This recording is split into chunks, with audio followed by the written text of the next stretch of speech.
Get more than you expect with the $5 meal deal, part of new McValue. 5 gets you a McDouble or McChicken and a small fry and a small drink and a 4-piece McNuggets. Woo! New McValue at McDonald's. Prices of participation may vary. McDouble meal $6 in some markets for limited time only. The doctor in front of your name.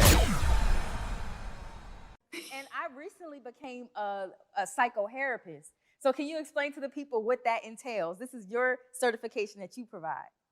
Yes. So the psychotherapy certification is basically helping people to apply mental health first aid when it comes to the hair care experience. So it's broken down into 3 parts. The first part is going over the history of our hair. So I go through thousands of years of hair history so that we can have a proper understanding of where we came from.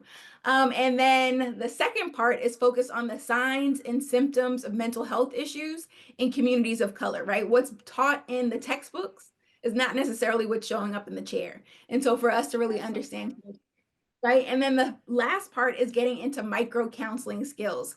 So how can you assess someone for harm to themselves or other people, active listening skills, how to refer someone to a therapist. So all of that. It's a long process, but a very pleasurable, engaging certification process. When I tell you my head was just like spinning with all the information you provided during the psychotherapy training, like it was, I'm so happy that I got certified. So if any hairstylists out there, salon owners, you guys have clients in your chair who talks about like mental health and issues or what have you, y'all need to be certified in psychotherapy. So you need to hit up my girl. Please. Awesome. So now before we deep dive, let's break this down a bit for folks who may not have any idea about these concepts regarding texturism and colorism. These are concepts that I still get a lot of questions about even today. So based on your research and overall the work that you've done in this area, what specifically would you say in regards to hair texture? How does that impact how we're treated in communities?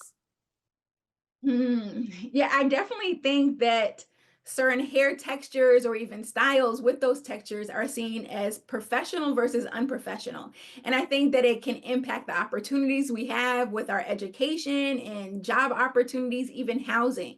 So that's where there's like a lot of movement towards things like the Crown Act, because we notice that there are cases of discrimination based on texture.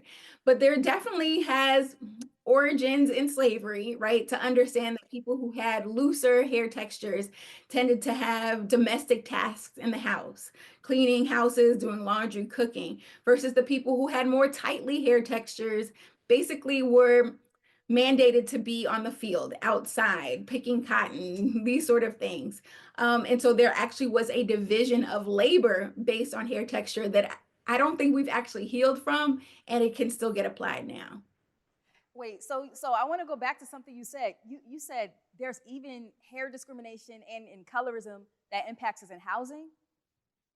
Yes. So that's what the Crown Act specifically. So creating a respectful and open world for natural hair, they were noticing that people were being denied housing opportunities based on their appearance, specifically their hairstyle and texture, in terms of people who were showing up to leasing offices with locks or braids being denied in their application. Mhm. My goodness. Okay, so The doctor in front of your name. The Quarter Pounder with Cheese had many great things. Maple-flavored griddle cakes isn't one of them. McDonald's breakfast comes first. Ba-da-ba-ba-ba.